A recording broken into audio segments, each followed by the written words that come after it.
vamos a hablar un poco de los aspectos generales del motor monofásico y vamos a iniciar también con algún ejercicio para que ustedes vean cómo es que se aplica esta teoría que vamos a ver ahorita a la hora de resolver algún problema. Vamos a comenzar entonces con la presentación y para ello pues recordarles que la información se ha obtenido de la fuente que hemos estado trabajando a lo largo de las temáticas anteriores. Por si alguien quiere profundizar aún más, lo puede hacer consultando ese libro. Bien, vamos a proyectar en pantalla completa.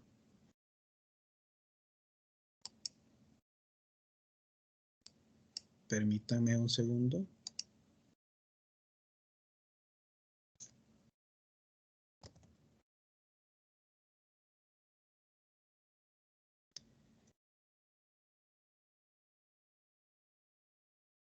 Ok.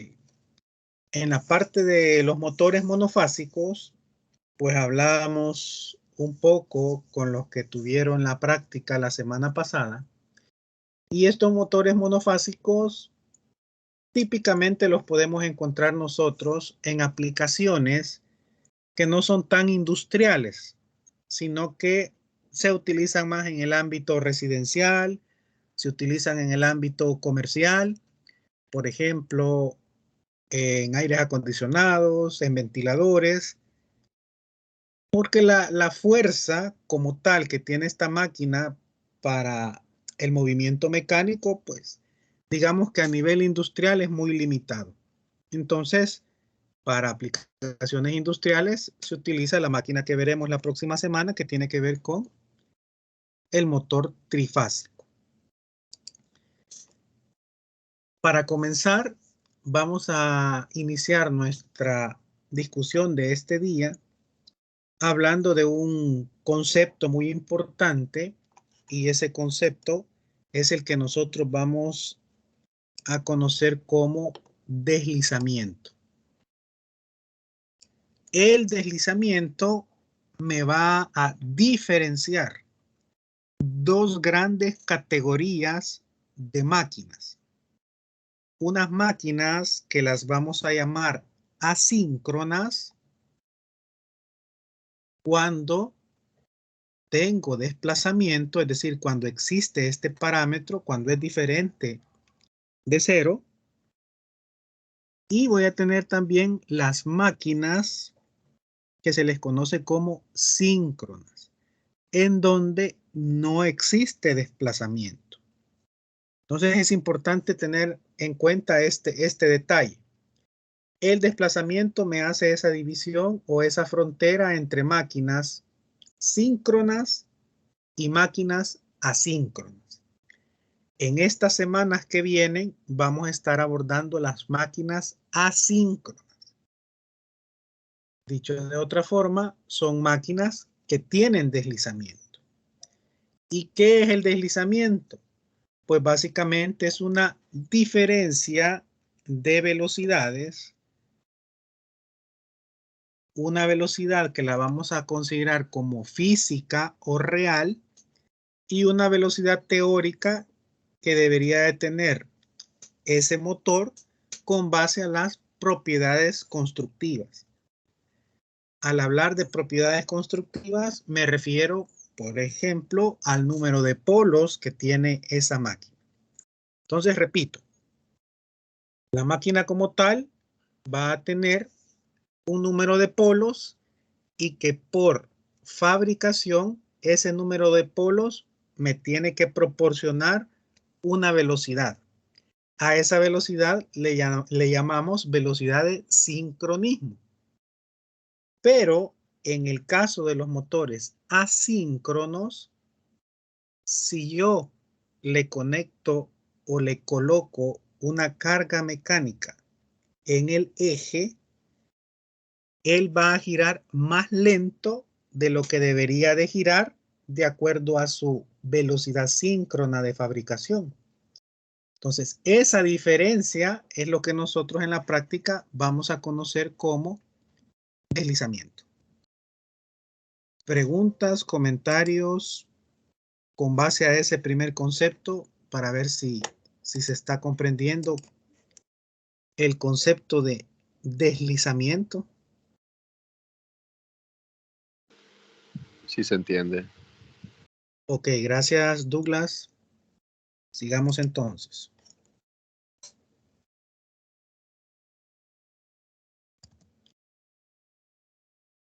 Los motores asíncronos, decíamos, son aquellos que van a variar su velocidad. ¿Y cómo puedo comprobar ese deslizamiento? Pues para eso existen diferentes aparatos de medida. Por ejemplo, el más común es el que nosotros en alguna ocasión tal vez habrán escuchado y se le conoce como el tacómetro. El tacómetro me permite ver la velocidad a la cual está girando un motor. ¿Cómo funciona este tacómetro? Pues hay de diferentes tipos. Por ejemplo, ahí en el laboratorio vamos a hacer la medición de las velocidades de los motores y para eso vamos a ocupar un motor como tal, que es el que nos interesa conocer cuál es la velocidad, y le vamos a anexar mecánicamente un tacómetro, es decir, otra pieza que cuando el motor gire, el eje del motor gira y hace que gire una parte mecánica en el tacómetro y eso me va a dar por medio de una lectura de voltios una proporción en cuanto a la velocidad que está girando el motor. Por ejemplo, me puede decir que un voltio equivale a 1000 revoluciones por minuto o 1000 vueltas por minuto.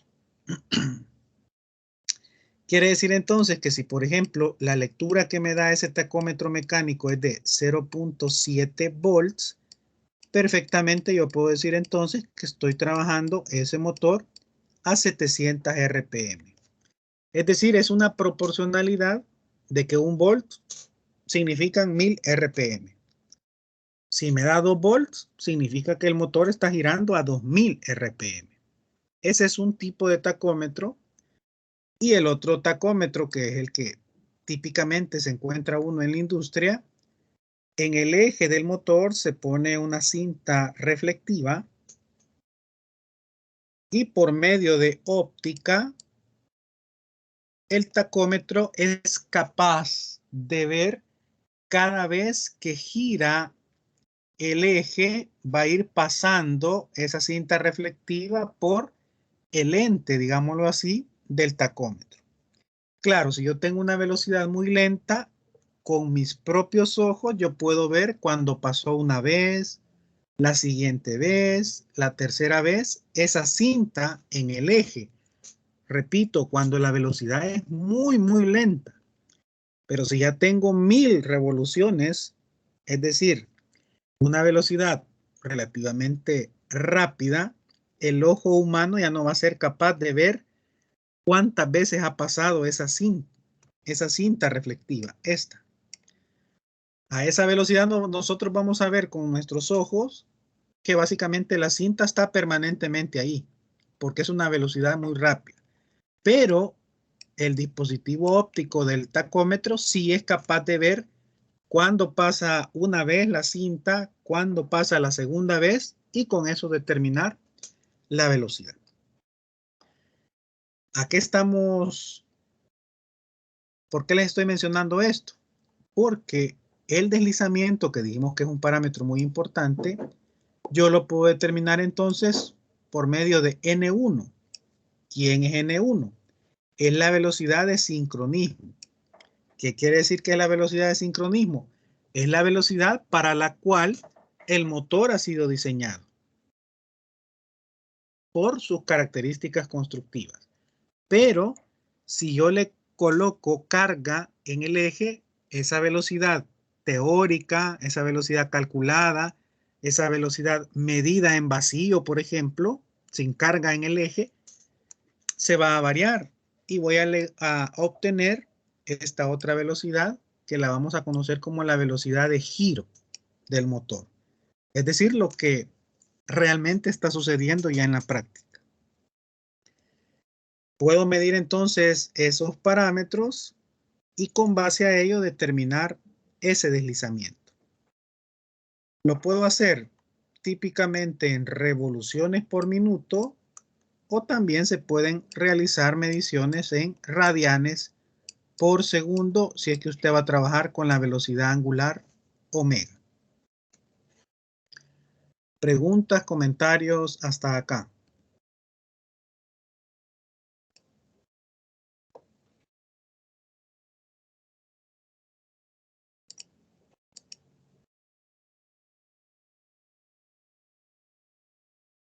La velocidad de giro que nos daría en el motor sería dato de placa.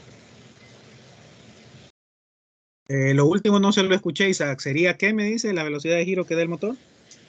El dato de placa. El dato de placa, muy bien, muy buena la pregunta. El dato de placa sería la parte de la velocidad síncrona. Esa sería la velocidad para la cual se diseñó el motor.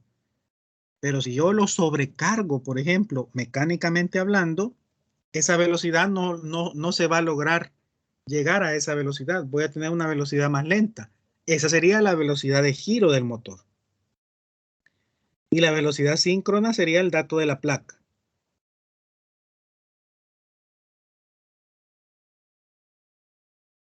Estamos.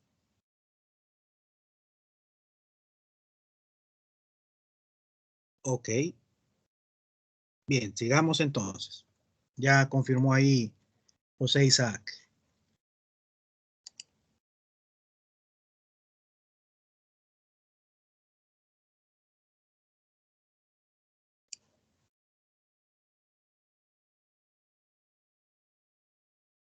Bien, gráficamente nosotros podemos observar el comportamiento de un motor. Ahorita les va a cargar la presentación. Y vamos a ver este parámetro o este gráfico que me relaciona el par. El par se refiere a la fuerza. El par se refiere al torque que tiene ese motor o que es capaz de realizar ese motor. Y la velocidad, pues, sabemos que es la velocidad con que se mueve o con que gira esa máquina.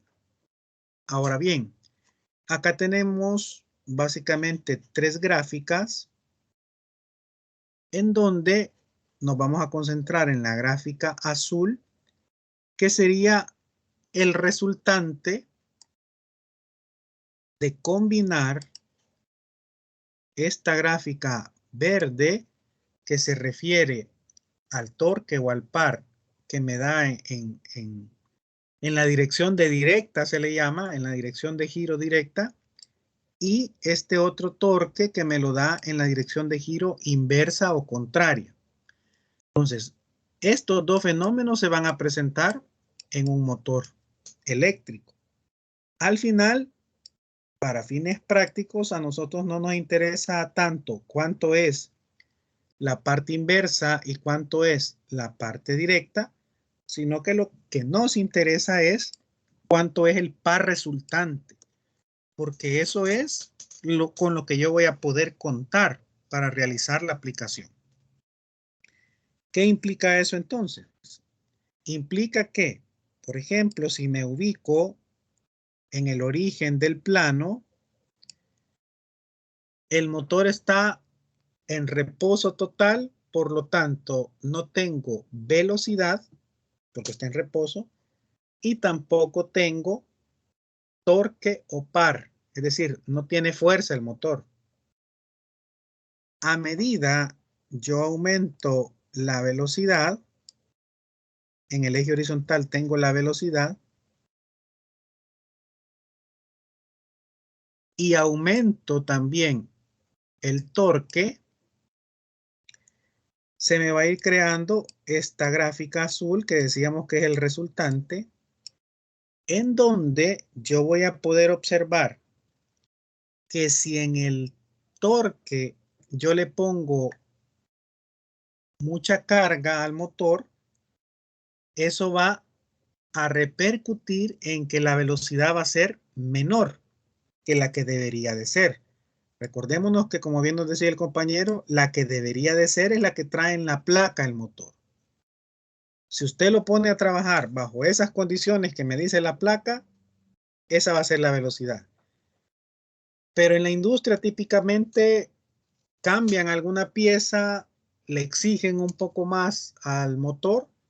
Por lo tanto, lo que sucede es que logramos tener que haya una diferencia.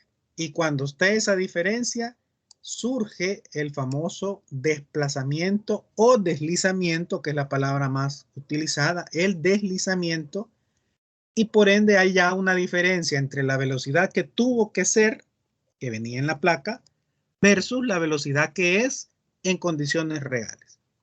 Entonces, a medida aumento el torque o el momento, recuérdense que estoy en el eje Y para el torque o el par, así va a ir siendo más o menos el desplazamiento que voy a tener. Esa es la interpretación de esta gráfica, que, como repito, me interesa ver el torque o el par resultante, que es una combinación entre movimientos que voy a tener en la dirección que me interesa y en la dirección contraria.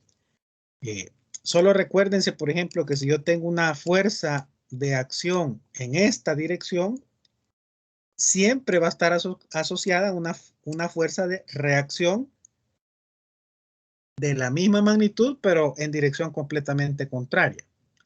Pues lo mismo sucede acá. Cada vez que yo digo que el motor gira hacia la derecha, por decir algo, realmente lo que está haciendo es vencer una fuerza contraria que me hiciera que el motor se pusiera a girar al lado contrario o al lado izquierdo. Entonces, a eso se refieren estas MD y MI, a que una es considerando que el motor se va a mover en la dirección directa o en la dirección derecha, si lo quiere ver así, que es la que típicamente nos va a interesar, o si el motor se va a mover en la dirección inversa o izquierda, que es la que típicamente no me va a interesar. Pero como lo vamos a ver más adelante, el motor yo lo puedo hacer girar en cualquiera de las dos direcciones. Sigamos. Esto es lo que les acabo de mencionar. Cuando decimos que ese par resultante es el resultado, valga la redundancia, de la combinación o de la suma algebraica de los dos pares anteriores, pues básicamente es el parámetro que me va a interesar a mí, esta M resultante. En el caso de los motores monofásicos, y como algunos de ustedes lo pudieron ver, por lo menos en el motor monofásico que está en el laboratorio, el par que tienen estos motores como tal es relativamente no aplicable a la mayoría de situaciones prácticas, y por lo tanto se requiere el uso o el complemento de algunos capacitores, ya sea para que le ayude solo a arrancar al motor o incluso un capacitor que quede conectado permanentemente con él. Entonces, estos motores tienen dos tipos de devanados o de embobinados. Uno que le vamos a conocer como el devanado o el bobinado de arranque, en donde me va a permitir a mí principalmente vencer el reposo. El reposo me refiero a cuando usted tiene un motor apagado y cuando usted lo energiza, ese momento, ese instante en que el motor, después de estar parado, empieza a moverse, es lo que vamos a denominar la etapa de arranque. Luego, cuando ya el motor ha arrancado, entra en funcionamiento el otro bobinado que le conocemos como de trabajo o el devanado principal, que es el que se va a quedar trabajando, como su nombre lo indica, mientras el motor esté energizado. Pero ¿qué sucede? Eléctricamente viene usted y vamos a encender, como decimos, o a arrancar un motor. El motor está en reposo, usted lo energiza. Después de que el motor no se movía porque estaba en reposo, ahora ya está en movimiento y está girando a una velocidad X. Pero después usted eléctricamente desconecta la alimentación, es decir, ya no hay conexión eléctrica, pero ¿qué sucede? El motor, por la inercia que tiene, sigue girando. ¿A qué me refiero con esto? A que el motor en ese momento va disminuyendo su velocidad aun y cuando la velocidad teóricamente debería de ser cero porque le quité la alimentación eléctrica. Pero no, todavía queda un tiempo para el cual el motor se va a detener mecánicamente hablando, un tiempo después de la desconexión eléctrica que le hicimos a ese motor. Entonces, esos detalles hay que tenerlos en cuenta. Más adelante, por ejemplo, algunos de ustedes incluso ya pudieron haber hecho, en el caso de eléctrica, algún control de giro o cambio de giro o inversión de giro de un motor, que no lo puede hacer directamente. Si el motor está girando hacia la derecha, por ejemplo, no puede hacerlo inmediatamente que gire hacia la izquierda. Debe de medir ese tiempo en donde el motor, después de haber estado girando a la derecha, desconecta eléctricamente usted, mecánicamente el motor sigue trabajando y cuando ya alcanza el reposo, ahí usted ya lo puede hacer girar en la otra dirección. Si no espera que llegue el reposo, pues se va a escuchar muy feo ese ruido del motor cuando intente girar en una dirección contraria después de haber estado girando en un sentido X. Preguntas, comentarios, hasta acá.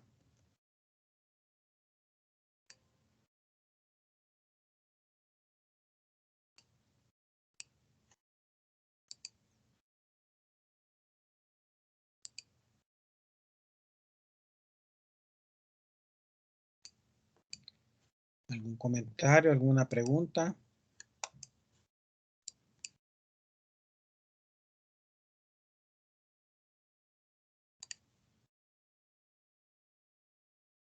Ok, sigamos entonces. Voy a dejar de compartir un momento la pantalla solo para ver si puedo quitar esa barra que está arriba. Permítanme.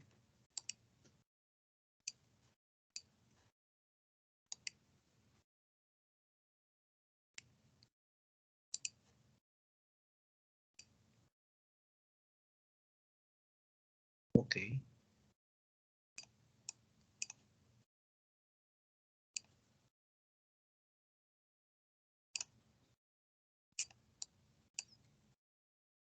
Permítanme. Bueno, sigamos. Un poquito tardada la máquina. Entonces decíamos que esa inversión de giro no la puedo hacer inmediatamente. Veamos qué tenemos que hacer entonces o cómo identificar esos devanados de arranque y de trabajo para la parte de conocer físicamente cómo cambian esos detalles. El motor, como hemos dicho, es una máquina eléctrica y mecánica. Al final nosotros tenemos que hacer un procedimiento similar al que se hizo con el transformador en su momento, de trasladar todos los efectos mecánicos a elementos eléctricos. Y al realizar eso, pues básicamente lo que obtenemos es este circuito equivalente de un motor monofásico, en donde como les mencionaba, vamos a tener esta parte superior que tiene que ver con todos los parámetros relacionados con el momento, con el giro en una dirección. Y acá abajo tenemos todos los momentos, giros, etcétera, relacionados con el giro inverso o el par o el torque o la velocidad inversa. Este es el modelo o el circuito equivalente general. Al igual que en el caso del transformador, puede haber alguna variación. Por ejemplo, si se daña algún bobinado, lo podemos eliminar. Si consideramos que los conductores son ideales, podemos eliminar algún tipo de resistencia, etc. Entonces, este va a ser para nosotros el circuito equivalente de un motor monofásico. Veamos de qué consta. Tenemos nuestra fuente de alimentación eléctrica acá en B1 y ese B1 pues me va a inyectar una corriente I1.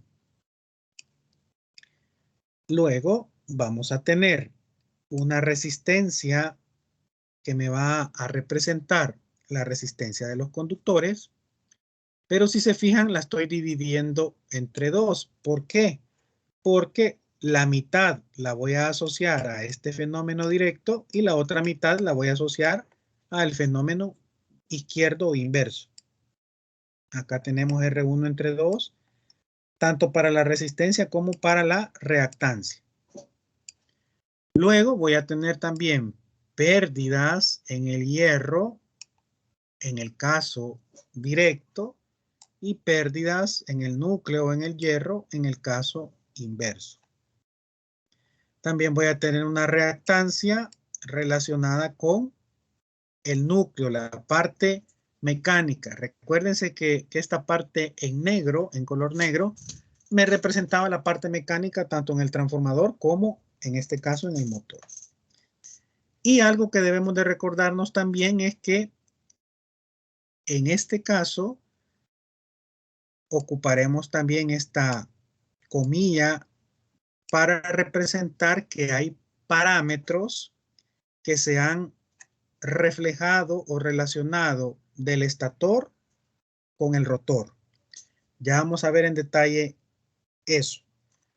Eso es similar a lo que veíamos nosotros cuando los parámetros del secundario los trasladábamos o los reflejábamos al primario. Ahí aparecía esta comilla en su momento.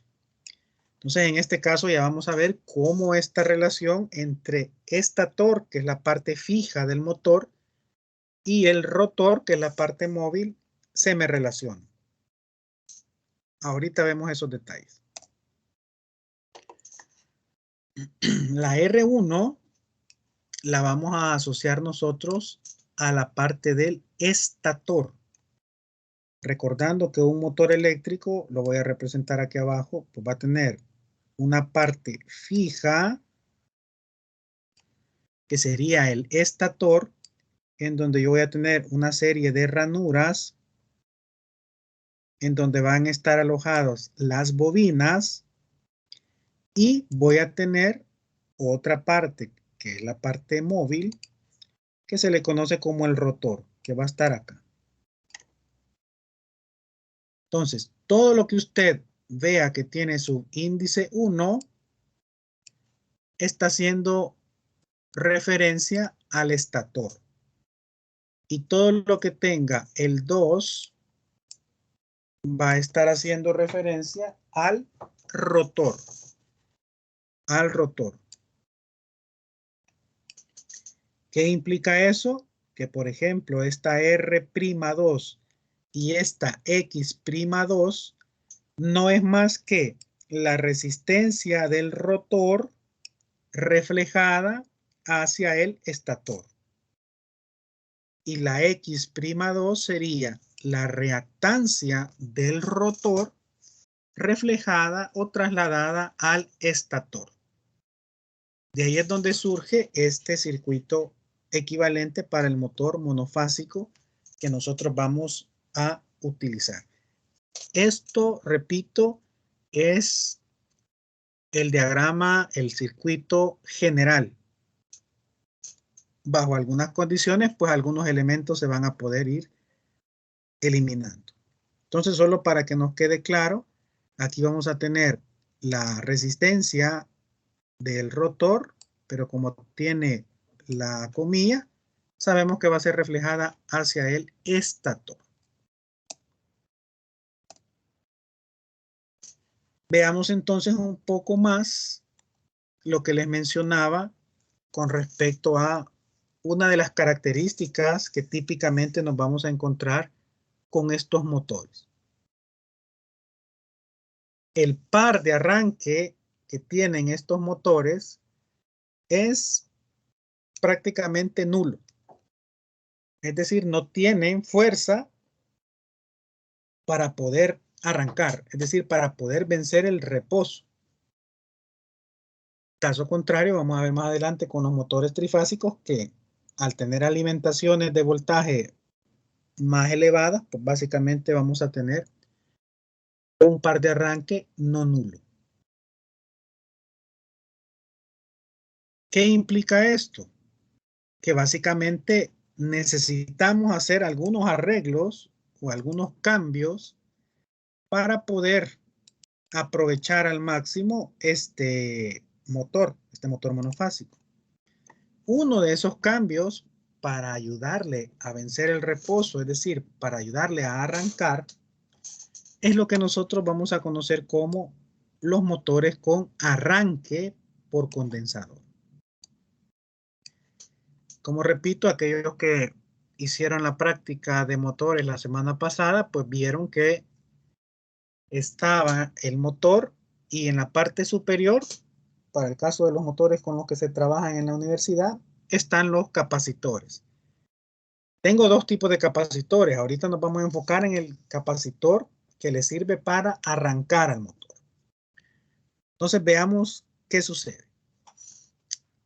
En este tipo de motores que tienen un condensador para el arranque, van a tener devanados en el estator que están 90 grados desfasados en el espacio. A esos devanados le vamos a conocer como devanado principal o de trabajo, como les mencioné hace un momento, y vamos a tener también el auxiliar o el devanado de arranque. Entonces, en cada una de estas ranuras que yo les mencionaba que tiene el estator, voy a tratar de representarlo acá. El estator básicamente tiene una especie de ranuras más o menos de esta forma. Voy a tratar de hacerlas algo separadas para que la puedan observar. Entonces, estas ranuras son unos espacios en donde me dice que en este tipo de motores voy a tener 2/3 de la ranura. Voy a hacer, para simplificar, la ranura como tal es más o menos de esta forma, una ranura. Más o menos esta forma tiene una ranura de las que he intentado representarles acá. Acá pues vendría otra ranura y así sucesivamente. Pero para efectos de simplificación voy a hacer que la ranura sea este rectángulo que estoy repintando ahorita.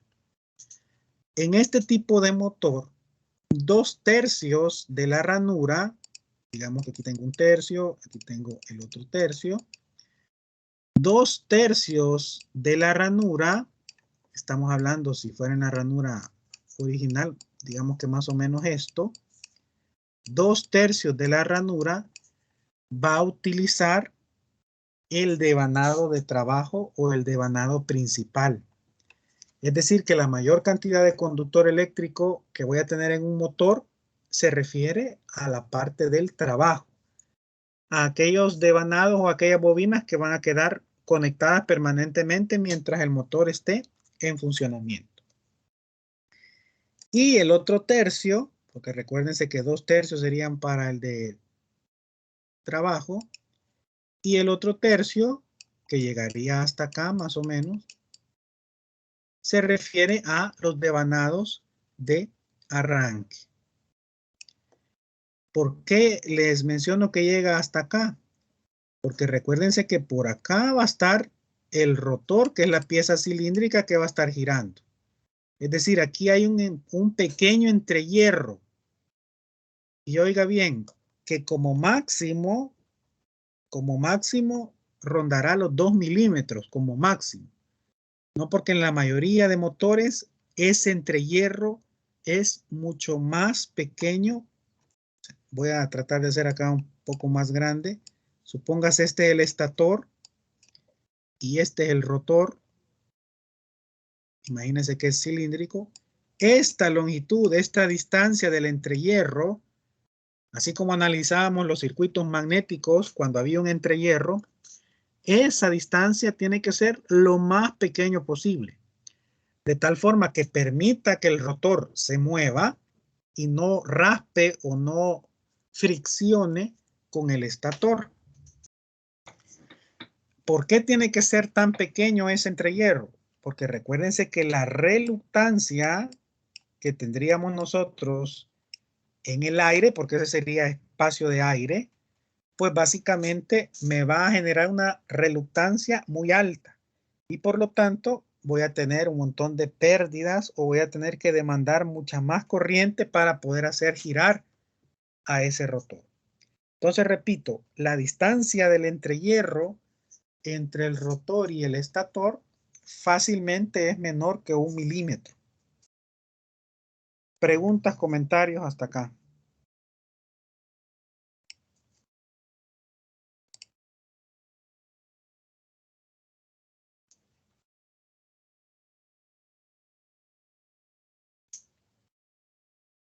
Ok, sigamos entonces. Bien, este motor con arranque por condensador, típicamente los motores monofásicos tienen los dos devanados, arranque o auxiliar y el principal o trabajo. Pero cuando le agregamos este otro dispositivo, que es un capacitor o un condensador, la conexión de este va a ser en serie con el devanado auxiliar. Y por eso algunos que trabajaron con los motores la semana pasada, repito, lo que hacían era poner algunos puentes para conectar en serie el capacitor de arranque con el devanado auxiliar. Digamos que en forma de circuito, pues aquí tenemos cómo es esa conexión que nosotros hacemos con los cables o con los puentes en la carátula del motor. No perdamos de vista este detalle. Aquí tengo la alimentación de corriente alterna, que para los que realizaron la práctica del motor, pues del motor monofásico, era 230 volts aproximadamente. Entonces vean que un terminal de la fuente de alimentación llega a un terminal del devanado de trabajo o devanado principal. Pero ese mismo terminal también llega al capacitor o al condensador, a un terminal del capacitor o del condensador. Estos eran básicamente los puentes que se hacían para conectar ese motor. Veamos el otro terminal de la fuente. Lo voy a colocar con verde para que se haga la diferencia. En verde tendríamos lo siguiente. En verde tendríamos esta conexión hacia acá. Analicen ustedes esta conexión, porfa, para que puedan comprender cómo están conectados, si en serie o en paralelo. Revisen y lo comentamos en un minuto.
Ok, veamos entonces.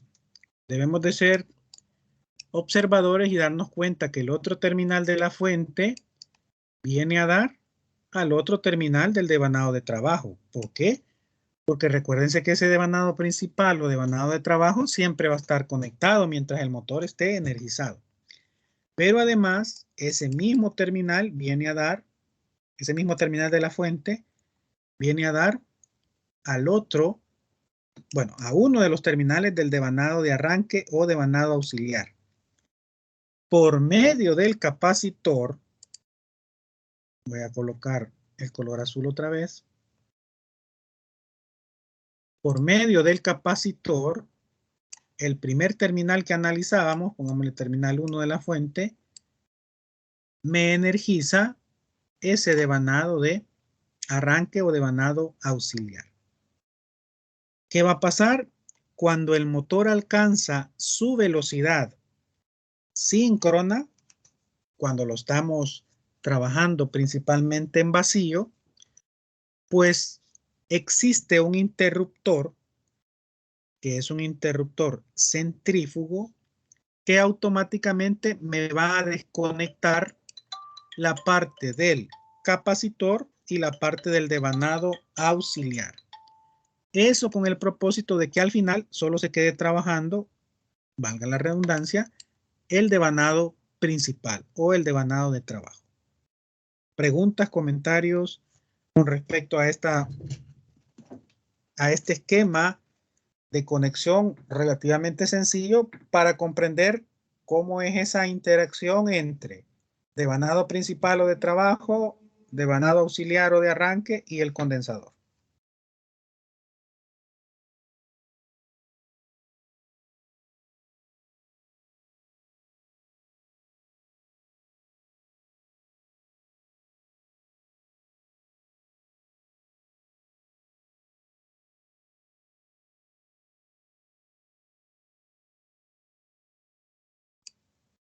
Ok, sigamos entonces.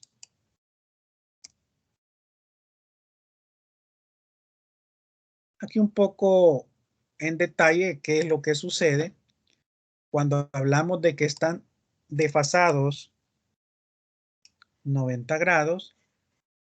Nos estamos haciendo referencia a esta situación, a que la corriente que va a circular por el devanado de trabajo o el devanado principal va a estar en cuadratura o va a estar a 90 grados con respecto a la corriente que está pasando por el devanado de arranque. A eso nos referimos con esos 90 grados de diferencia. Y eso se debe precisamente al condensador o al capacitor que estamos colocando nosotros como auxilio en esta conexión para que el motor pueda arrancar auxiliándose del capacitor o del condensador. Luego hablábamos que en esencia este es el resumen de cómo es que funciona un motor monofásico. Cuando ya se arrancó, el devanado auxiliar o el devanado de arranque se desconecta. Siempre recuerde usted que se le conoce como devanado auxiliar o devanado de arranque precisamente porque solo tiene que actuar por un instante. ¿En cuánto tiempo alcanza el motor a llegar a su velocidad nominal o velocidad de sincronismo? Pues estamos hablando de segundos y en algunos casos milisegundos. Por lo tanto, ese devanado auxiliar pues prácticamente solo está conectado por un instante, como decimos, de tiempo. Ahora bien, ¿cómo lo desconecto? Mencionábamos la aparición de este otro dispositivo. Un interruptor centrífugo. Ese interruptor centrífugo es el que me permite hacer la desconexión del devanado de arranque o del devanado auxiliar.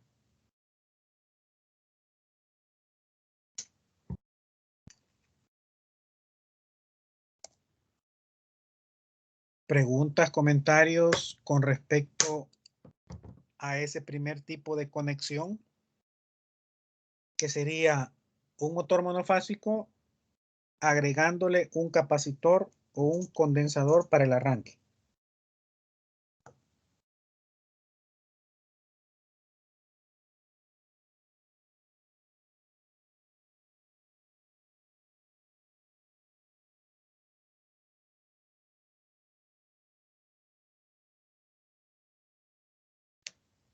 Ok, sigamos entonces. Hay otro tipo de conexión que se le conoce como motores de fase partida. La característica principal es que siempre va a existir esa diferencia de 90 grados eléctricos, tal y como lo representábamos acá. Eso siempre va a ser. Pero ¿cuál es la diferencia? Pues en este caso, la corriente que va a circular por el devanado de arranque y por el devanado de trabajo de principal no van a tener ese desfase de 90 grados como tal. Repito, en los motores de fase partida, que es el que vamos a ver nosotros acá, los devanados como tal están colocados 90 grados entre sí, el conductor, la disposición física de los conductores. Sin embargo, las corrientes ya no van a tener ese desfase de 90 grados. ¿Por qué ya no van a tener ese desfase de 90 grados? Porque, por ejemplo, decíamos que en el caso anterior era el capacitor el que me daba ese desfase de 90 grados. Y aquí, pues, básicamente no tenemos un capacitor. Por lo tanto, vamos a tener un comportamiento de las corrientes sin ese desfase de 90 grados. ¿Qué podemos representar o cómo podemos representar? Pues lo podemos representar de esta forma. Va a haber un ángulo siempre de diferencia entre la corriente que pasa por el devanado de arranque y la corriente que pasa por el devanado de trabajo. La única diferencia, repito, es que este ángulo va a poder variar. Va a depender del tipo de conductores que tengamos. Va a depender de las cargas que le pongamos en el eje mecánico y así va a ser la corriente que va a demandar. Recuérdense que entre más carga yo le ponga, más corriente va a demandar un motor. Entonces, siempre va a haber un ángulo de desfase entre las dos corrientes, pero la diferencia es que ya no es 90. Mientras que en el caso anterior era de 90 porque estaba presente el condensador o el capacitor.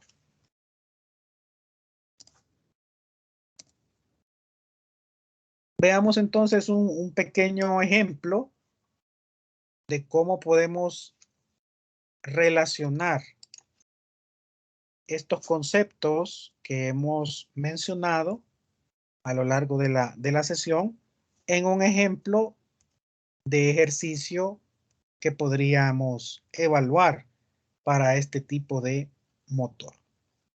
Vamos a comenzar entonces viendo el enunciado y me indica que se tiene un motor monofásico, es el tema que nos interesa ahora, de 4 polos, y aquí van a ver ustedes más adelante esa importancia de saber cuántos polos tiene, 60 Hz, y lo van a alimentar a 110 volts. Y ya me dan los parámetros obtenidos del motor como tal. Por ejemplo, esta R1 es similar a lo que hicieron, por lo menos en el grupo que tuve yo, medían la resistencia del devanado de arranque, la resistencia del devanado de trabajo. Esas resistencias, pues yo las voy a asociar porque esas resistencias son asociadas, valga la redundancia, al estator. Y aquí voy a tener yo entonces esos detalles, voy a tener esos datos. Me dicen que si el motor está funcionando con un deslizamiento del 5%, Recuérdense que ese deslizamiento es la S. Y se desprecian las pérdidas en el hierro. Nos vamos al circuito equivalente y me están diciendo que en la parte que está en negro acá, yo puedo despreciar pérdidas en el hierro, en el núcleo. El estator haría las funciones o el comportamiento del núcleo de un transformador, por ejemplo. De hecho, el estator son también láminas o chapas apiladas. No es una pieza sólida. Son un montón, por ejemplo, como que tuviera aquí una lámina. Cada una de esas láminas tiene las ranuras que habíamos mencionado hace un momento. Tiene las ranuras, lo voy a hacer así. Y aquí voy a tener otra lámina del mismo diámetro, también con sus ranuras. Y voy a tener otra lámina, también con sus ranuras. Y estas ranuras las junto y las presiono de tal forma que al final yo voy a ver una vista lateral del estator y voy a ver una pieza que está formado por un montón de láminas apiladas, que sería este arreglo que tenemos aquí por N láminas que yo apilo. Entonces, esas pérdidas a las que me está haciendo referencia ahí son similares a las pérdidas que se daban en el núcleo del transformador. Haciendo esas consideraciones, debo de calcular cuál es la corriente del estator y cuál es el par o el torque útil que tiene ese motor. Bien, con estos datos entonces comenzamos. Aquí tenemos las respuestas a las que usted debería de llegar.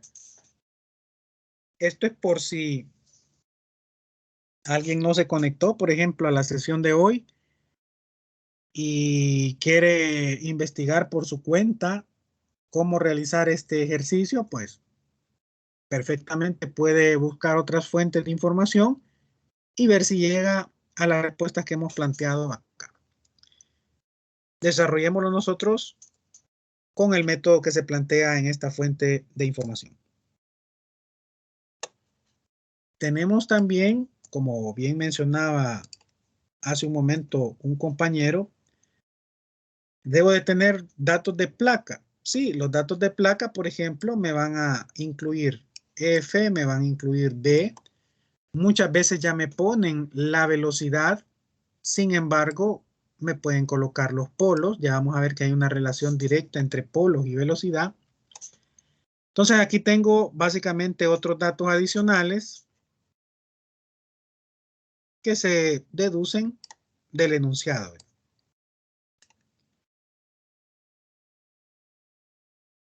Acá tenemos ese dato de la potencia.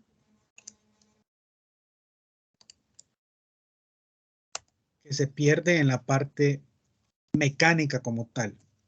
Entonces veamos, de acuerdo con los datos que nosotros manejamos ya, las pérdidas en el hierro van a ser 0. Por lo tanto, la corriente que va a circular por las chapas, las corrientes parásitas van a ser 0. Y por lo tanto, la resistencia la vamos a considerar como infinita. ¿Por qué? Porque si no hay paso de corriente, pues quiere decir que estamos hablando de un aislador o un aislante, en términos generales, una resistencia infinita. Luego me están indicando que la reactancia XU, regresamos al circuito equivalente y aquí por eso no me detuve tanto cuando veíamos este circuito. Vamos a borrar para que vayamos teniendo un poco más de espacio. Entonces me dicen que esa reactancia mu, que es la que tengo acá. Solo recuérdense que el motor como tal lo divido en dos secciones eléctricas, la parte directa y la parte inversa. Entonces, continuamos con ese dato. X mu me dice que es de 53,4 pero como yo lo que necesito en el circuito equivalente es X mu o la reactancia mu dividida entre 2, vea, para la parte directa y la parte inversa. Lo mismo hacemos con la resistencia. Mira que es de 3.56. Aquí lo tengo. Y un dato que creo que se nos pasó por alto en el circuito equivalente es que estas resistencias, si ustedes se fijan, a diferencia de esta que está acá o a diferencia de esta otra, estas resistencias son fijas, mientras que estas son variables, se consideran variables. Si usted observa el numerador, pues básicamente es el mismo y lo único que me va a hacer la diferencia es el deslizamiento, la S. Solo va a ser S arriba en la parte directa y va a ser 2 menos S en la parte del comportamiento inverso. Ese es el único detalle que debe de tener en cuenta usted. Veamos entonces. R2' va a ser igual a 3.56 entre 2 por el 5% que sería la S. Entonces tenemos este dato. Luego hacemos lo mismo para las reactancias. Obtenemos este dato. Lo mismo para esta otra resistencia, dependiendo de qué es lo que quiera determinar. Solo sustituye los datos y ya tenemos prácticamente los valores que nos van a complementar nuestro circuito equivalente. Y acá viene algo muy importante. Esto que les decía, la relación que voy a tener entre polos y velocidad. La P me indica que es 2 pares de polos. Entonces, como me están diciendo que el motor tiene 4 polos, entonces acaso le voy a poner yo, la P sería 2. 60 es una constante y la frecuencia es 60. Entonces, así es como yo voy a determinar la velocidad síncrona que debería de tener ese motor. Repito, está directamente relacionada con el número de polos.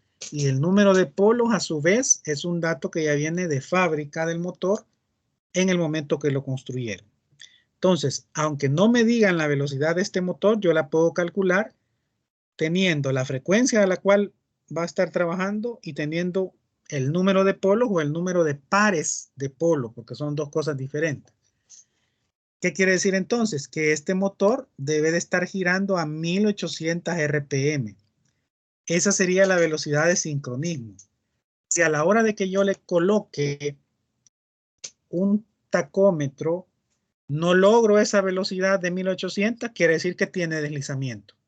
Y en este caso ya me especifican que el deslizamiento es del 5%. ¿Qué esperaríamos nosotros encontrar? Pues una velocidad que varíe el 5% con respecto a los 1800. Y típicamente esa variación va a ser para abajo porque le he puesto carga al motor.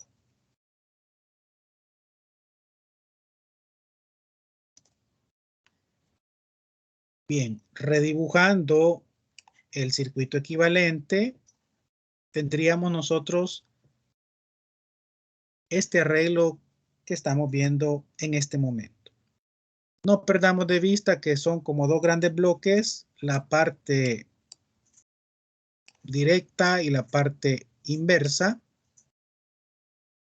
Y en ambos casos, tal vez aquí algunos estaban preguntando por qué aquí colocábamos 2 por S y aquí abajo colocábamos 2 por 2 menos S. Y eso se debe a esto que estamos viendo acá nosotros. Hay una diferencia, S y 2S. Y el 2, pues es este 2 que tenemos nosotros acá arriba. Por eso lo multiplicamos 2 por S en el primer caso y en el segundo caso nos quedaría 2 por 2 menos S.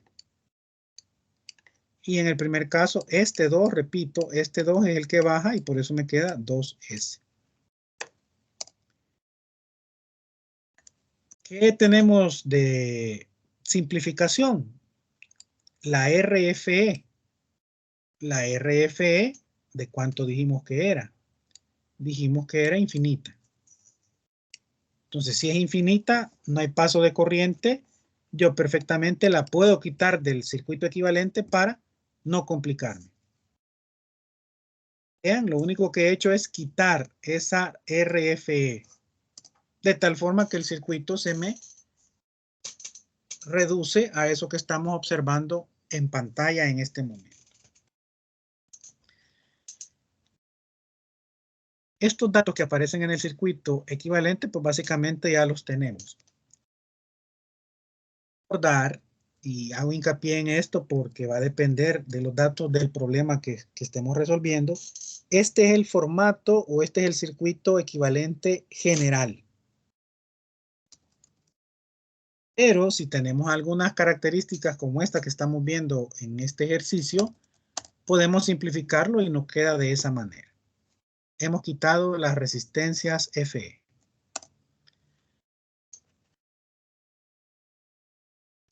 Veamos entonces.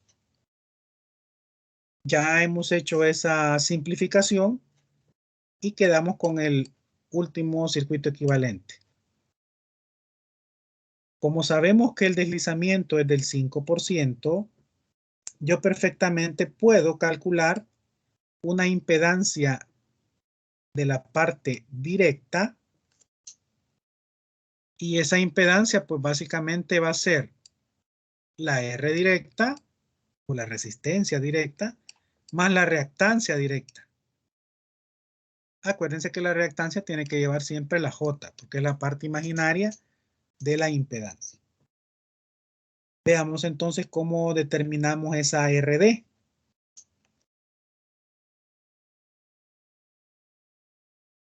¿Cómo determinamos esa RD? Aquí tengo la ZD y la RD tendría que involucrarme esta resistencia y tendría que involucrarme esta otra resistencia. En cuanto a impedancias, tendría que involucrarme esta reactancia y esta otra reactancia para lograr tener la impedancia como tal, tanto en el lado directo como en el lado inverso aquí abajo. Entonces, básicamente verificamos si están en serie, si están en paralelo. Eso ya lo pueden revisar ustedes. Y sustituyendo los datos que ya tenemos, llegamos a esta expresión. Y finalmente la ZD, que repito es la combinación de la parte resistiva más la parte reactiva, obtengo que es 12,4 más J17. Hago el mismo proceso para la parte de la ZI o de la Z inversa y algunos se podrán preguntar, bueno, ¿y por qué no nos da lo mismo? Recuérdense que la única diferencia está en estas resistencias variables. Que acá lo divido solo entre S, que es el deslizamiento, y acá lo divido entre 2 menos S. Tanto, obtenemos este valor. ¿Qué vamos a hacer ahora? Pues básicamente lo que necesitamos calcular o determinar, como me lo pedían al inicio del ejercicio, la corriente en el estator, es decir, la I1. Esta corriente. Esta corriente, bueno, lo vamos a poner acá en el simplificado. Esta corriente I1 que pasa por esta reactancia, pasa por esta reactancia en serie con esa resistencia y después vuelve a hacer este recorrido de dividirse y finalmente salir el mismo valor que entró. ¿Cómo vamos a calcular eso? Pues nos auxiliamos de la ley de Ohm. La I1 va a ser igual a la B1 dividido entre estas resistencias, reactancias o impedancias. R1, ¿Quién es R1? R1 es esta que está acá, pero este es R1 medios. Pero como ya hicimos el recorrido de la corriente que pasa I1 por acá, se encuentra con R1 medios. Pero como la I1 sale después por este otro lado, se encuentra esta otra R1 medios. Por lo tanto, tenemos R1. Y así, para la X1, ya tenemos la ZD, tenemos la ZI, que es la que acabamos de encontrar acá. Y procedemos a calcular entonces cuánto es la magnitud de la I1. Sustituimos los valores y obtenemos que la I1 tiene un valor de 4.28 amperes. Esa sería la corriente que circula por el estator. Preguntas, comentarios, ya que nos fuimos un poquito rápido, pienso yo, pero este es un análisis de circuito nada más que estamos realizando. ¿Comentario, alguna pregunta antes de pasar al siguiente literal?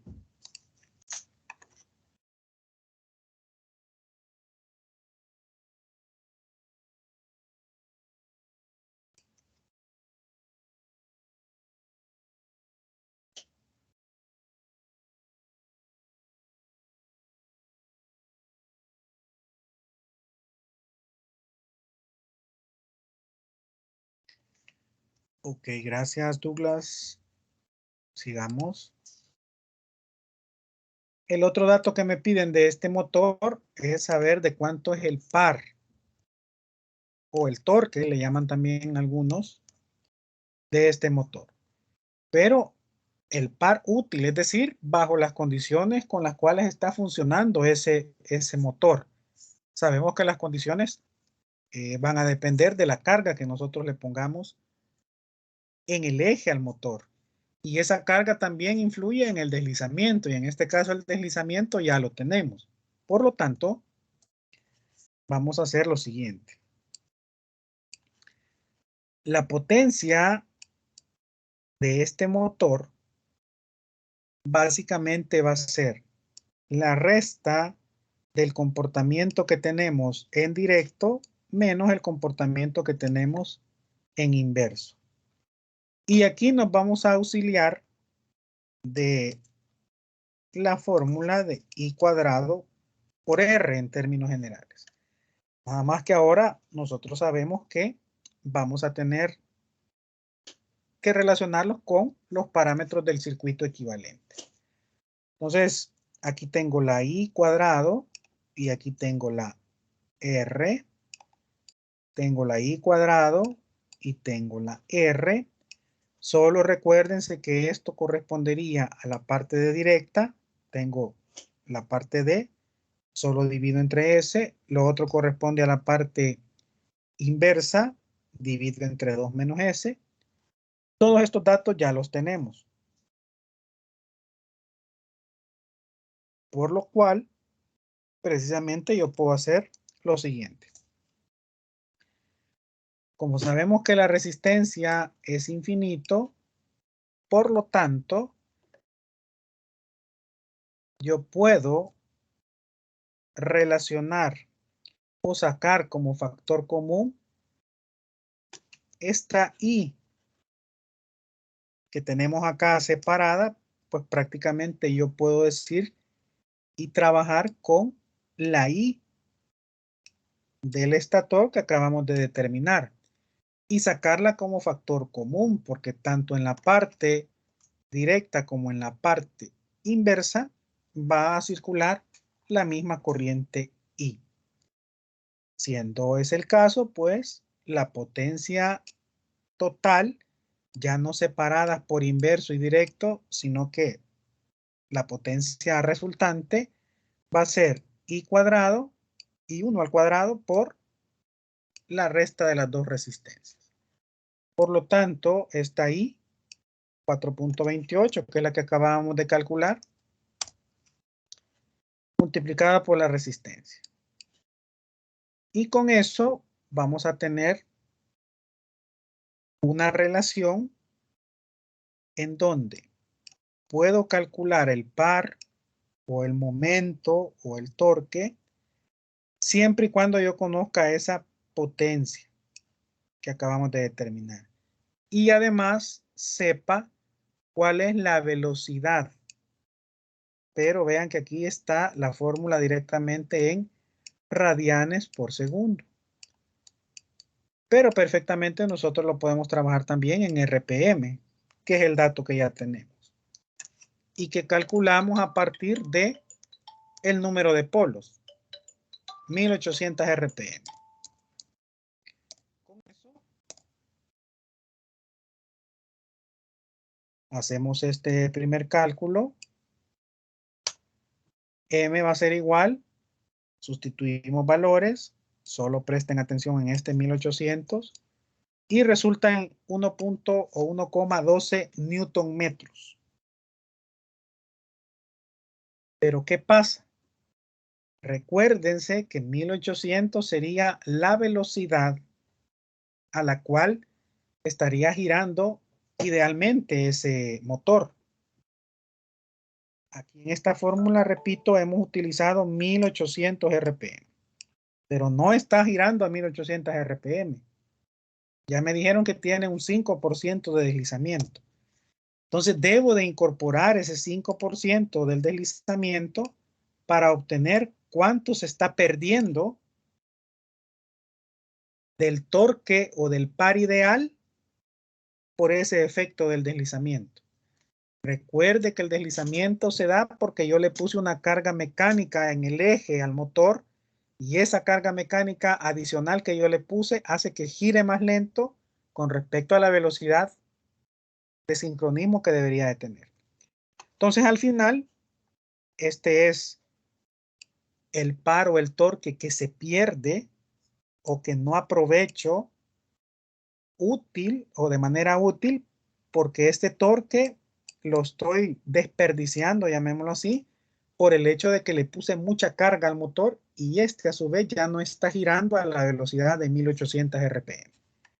Calculando entonces este torque o este par que se pierde, solo restamos para calcular el par o el torque útil, sería el M ideal con base a los 1800 RPM menos el torque que pierdo mecánicamente hablando por esa diferencia de velocidades, llegando a un par o a un torque útil de 1,045. Preguntas, comentarios. Voy a detener la grabación en este momento para que les quede ahí ya almacenada.